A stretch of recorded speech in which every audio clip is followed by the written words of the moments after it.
What's up, students? Welcome to US History, and today we are finishing up our discussion on the build-up to Civil War in the years of 1854 to 1861. Let's get started with some literature. Now, prior to the Civil War, Harriet Beecher Stowe wrote a book called Uncle Tom's Cabin. Now, this book, aside from basically starting the Civil War, was pretty unimportant. I hope you heard the sarcasm in my voice there. Yeah, it was pretty important. Over 1.2 million copies were sold. And as I said earlier, it helped start and win the Civil War. Partly because many of those who read it volunteered for the army. You kind of need men to fight a war, so.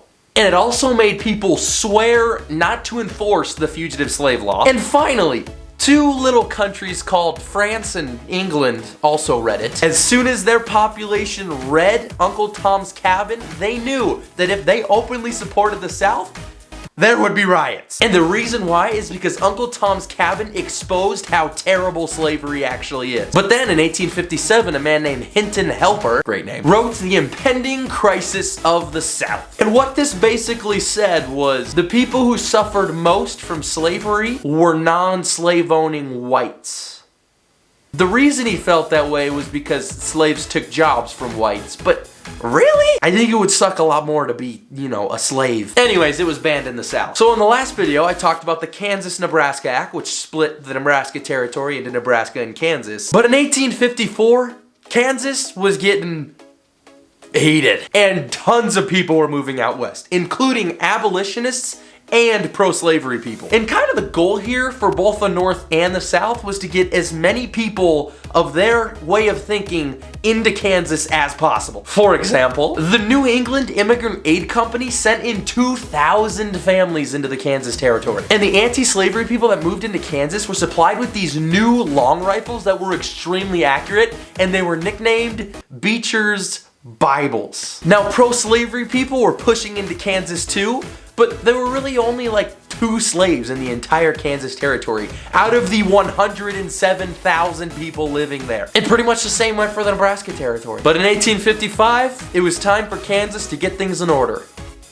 Politically. So they had a vote for their first territorial legislation. But some folks from pro-slavery Missouri jumped the border and voted. Yeah, that's illegal. Now, these people were called border ruffians, and they came in the thousands. So as you might guess, the legislation voted in by Kansas was pro-slavery. And then the Free Soilers were like, you know what? No. And they set up their own government. So now in Kansas, we have one government that is fraudulent and one government that was created illegally. This is gonna work out perfectly. Now here's what you need to know about Kansas in the 1850s.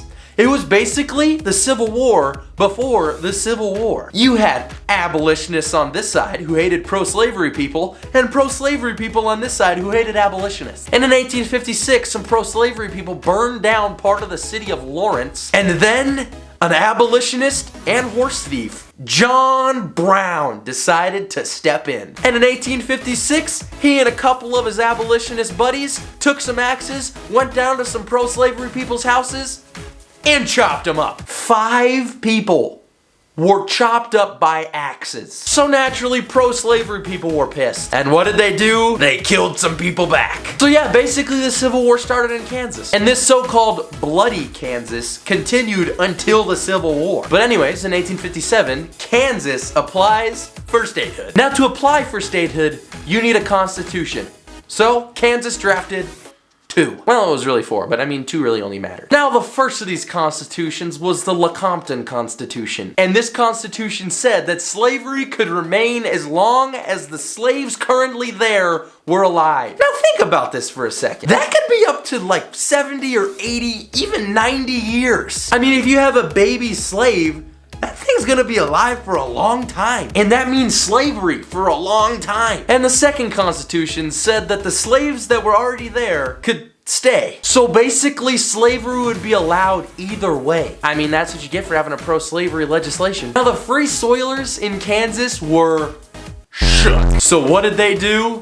They boycotted the polls. Here's what doesn't make sense about the idea of boycotting the polls. Now the only people voting are pro-slavery people. So yeah, the more pro-slavery Constitution won. Now pretty much everyone in Washington DC was like, whoa, whoa, whoa, whoa, whoa. Except Southerners, of course. The president didn't like it, Douglas didn't like it, Congress was all shook up about it. So the entire Lecompton Constitution comes to a vote and it's shot down. But don't worry, Kansas becomes a state when the Civil War starts. As a free state, by the way. Now this whole Kansas thing was getting everybody all shook up about slavery. Tensions in Congress were at an all-time high. And when these Kansas problems were brought to the Senate floor, crap got real. Now, an abolitionist senator from Massachusetts named Charles Sumner said some things that the South didn't particularly like. So basically what he said is that pro-slavery people were, quote, hirelings picked from the drunken spew and vomit of an uneasy civilization. What? I love 1800s roasts. He basically called them chunks of vomit. I mean, how great is that? Now, as you might guess, the South didn't take this particularly well. And there was one South Carolina senator who took it particularly hard. And his name was Preston Brooks. So basically, Brooks was like, you know what, Sumner? I want a duel. Now let me bring you through Charles Sumner's thought process here. He knew that he was a pretty boy northerner who's never been a mile outside of a city, and that Brooks grew up in the South hunting and shooting guns. Yeah, basically he didn't stand a chance. So what did Sumner say when Brooks challenged him to a duel? Nah. But Brooks wasn't just about to let this go. Brooks knew that Sumner was a very hard worker and he would show up early to the Senate floor every single day. So Brooks and a bunch of other Southern senators got there early too, hid, and as soon as Sumner got there, jumped out and surrounded him. Now, Brooks loved to walk around with this hickory cane. Did he need it? No. Did he think he looked cool as heck walking around with it? Yeah. And so, when Sumner was surrounded, Brooks took that hickory cane and beat him with it. Brooks nearly killed him. He beat Sumner until the cane broke. It's hickory. Do you know how hard it is to break hickory? Now, the doctors in America were literally not good enough to help Sumner recover. So he had to go to Europe for 3 years to get healthy. And when he came back, he was one of the most hardcore supporters of the North. Thanks, Brooks. So anyways, Brooks beats the crap out of Sumner with his cane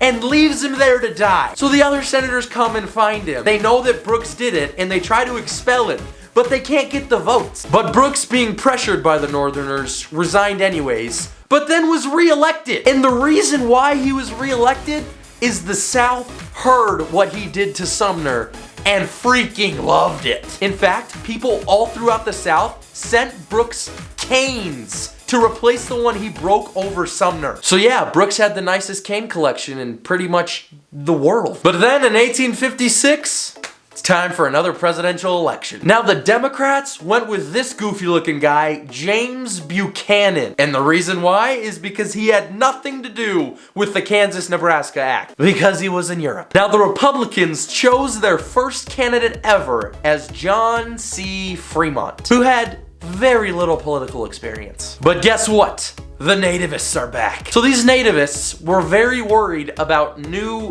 immigrants, and they formed, once again, the Know Nothing Party. And all those former Whigs joined them. But it didn't matter, Buchanan won anyways. Now, we are brought to one of the worst decisions made by the Supreme Court ever. And that was in the case of Dred Scott versus Sanford. Now, Dred Scott was a slave whose master took him all over the South. We're talking Alabama, Virginia, and then Missouri. But then his master took him up north to Illinois and then Wisconsin, both free states. But in Wisconsin, Dred Scott gets married and has kids and then realizes, wait a second, I should be free. And he was right. So he sued. And his case worked its way all the way up to the Supreme Court. Now, in the Supreme Court, 7 of the 9 justices were pro-slavery. And the Supreme Court Chief Justice was Roger Taney, the single worst Supreme Court justice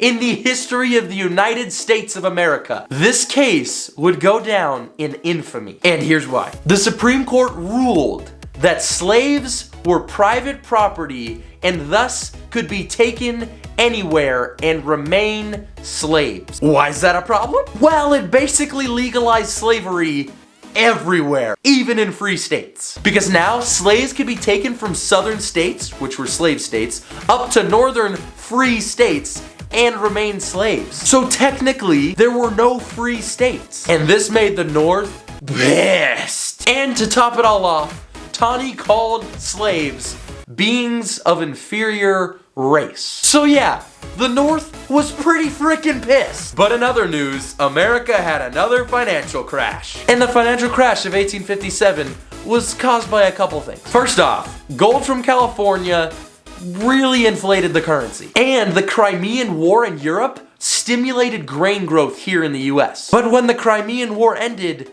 we didn't need to grow that much grain. And finally, it was caused by, you guessed it, over speculation. But this time, it was of both land and railroads. Now, the North was hit hard, primarily because the North were the grain growers, but the South still made tons of money off of cotton. And this really inflated Southern perception of cotton is king. And it made them feel very confident that they would be backed up by Europe in a civil war. Boy, were they wrong. Now, some Northerners decided, you know what we want? Free land. And 160 acres of it. It's free real estate. They wanted to get out of the big cities of the East and, you know, have a farm. But they didn't have the money for it. So they wanted the land for free. But here's the problem with that. Just because you have the free land doesn't mean you have a house, doesn't mean you have water, or food, or tools, or anything you need to run a farm. The industrialists really kind of hated this idea of free land because it would take away their workers. And Southerners didn't really like it because they didn't think that slavery could flourish on 160 acres. And in 1860, the Homestead Act was passed. And this act provided for only 25 cents per acre of land. But Buchanan said, "Get that crap out of here, boy," and vetoed it. All right. Here is a very important piece of history. And it's the 1858 race for the Senate in Illinois. Now, the Democrats had Stephen Douglas, and the Republicans had Abraham Lincoln. Yes, that Abraham Lincoln. You know the one. Born in a log cabin, self-educated, successful trial lawyer, served in Congress from 1847 to 1849, married into the rich Todd family, who were slave owners, and, side note, Lincoln's brothers-in-law fought for the South in the Civil War. But anyways, back to the Senate race. During this race, Abraham Lincoln challenges Stephen Douglas to a series of debates. And Douglas, thinking that Lincoln was some backwoods idiot, accepted. Boy, was he wrong! Prior to this race, Stephen Douglas was crazy popular, and he was favored to win the 1860 election for president. But he wasn't thinking about the presidency.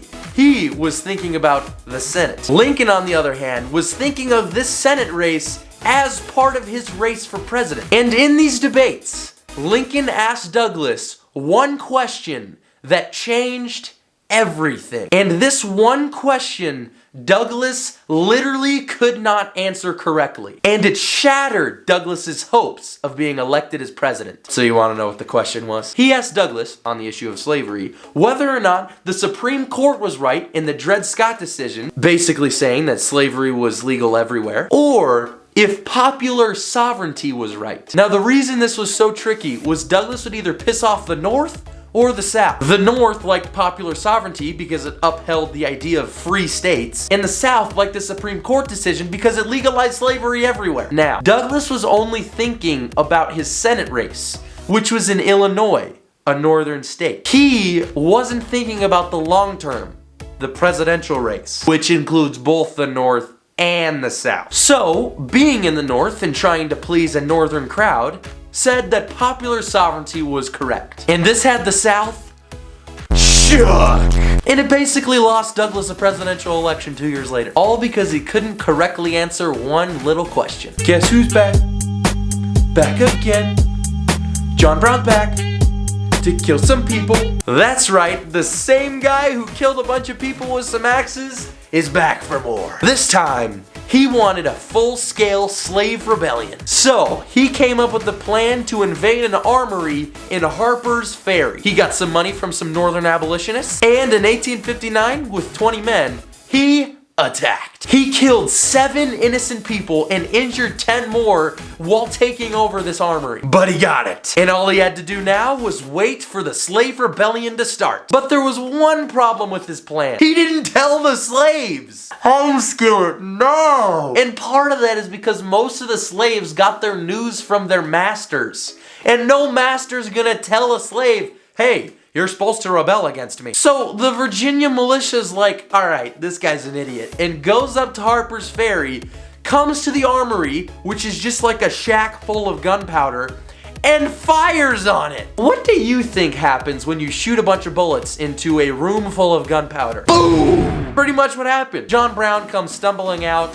and is captured. He's convicted of murder and treason, and his family tried to plead insanity, but the court saw right through that. The South was furious, and they thought that the entire North was like John Brown. So anyways, John Brown gets executed, but he becomes a martyr for the abolitionist cause. So back to Douglas. Now, we're nearing the 1860 presidential election, and the Democrats meet in South Carolina to nominate a candidate for president. Now, Douglas came in leading the North, but the Southerners heard about what he said in his Senate race, and they said, heck no, called him a traitor, and left. Douglas couldn't get the 2/3 vote to be nominated. So the Democrats met again, and the South left again. So the Northern Democrats said screw it and nominated Douglas anyways. But the Southern Democrats said we ain't about it and nominated John C. Breckinridge. And then a new party nominated John Bell. So the Democrats were split, with the Northerners going for Douglas, the Southerners going for Breckinridge, and everyone else just went for Bell. But the Republicans put all of their eggs in one basket,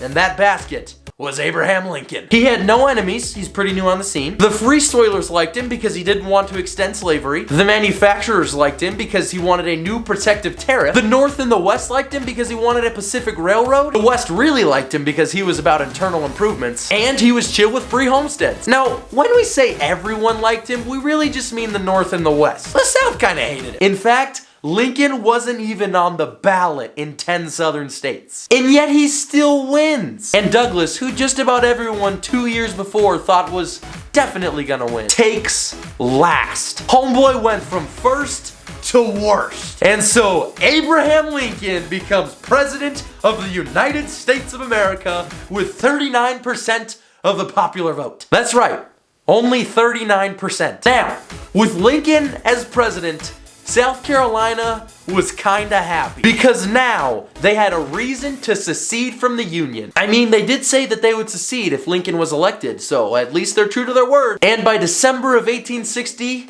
South Carolina had split from the Union. And within 6 weeks, 6 more states secede, and 4 others would gradually secede in the coming months. It's not like it's obviously stated in the Constitution that states aren't allowed to break away from the Union to form a confederation.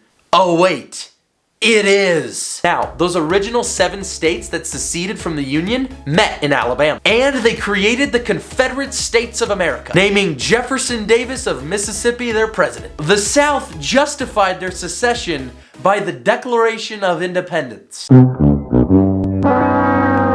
Now, the North looked at the South seceding and was like, you're bluffing. They didn't believe the South's claims, and they just thought that the South would come back to the Union. But it became pretty obvious pretty quick that that wasn't gonna happen. So in Congress, there was one last-ditch effort made to save the Union, and that was the Crittenden Compromise. Now, this compromise basically just restored the Missouri Compromise, but extended that 3630 line all the way to the Pacific Ocean, making it so that there could be more slave states. But Lincoln said, no. Now, the Union was literally shook. Now, the South had their grievances, which included the fact that they didn't like political imbalance, they didn't like the Republican Party, they didn't like the defiance of the fugitive slave law, and they especially didn't like the abolitionists. The South was pretty confident that the North wouldn't object to their secession, and also, they didn't think that the North was capable or willing to fight. Boy, were they wrong! And they especially felt that cotton was king. Now, Lincoln knew that war was a-coming, and he especially knew that those border states in between the North and the South would be critical if war broke out. But that's a story for another day. Well, thank you so much for watching this video. I hope you enjoyed. and I hope you learned something. You can subscribe right here so you never miss a video, and you can check out our other channel, FlexTalk Students, where we do topics on character, emotions, and relationships. See you next time. Flex out.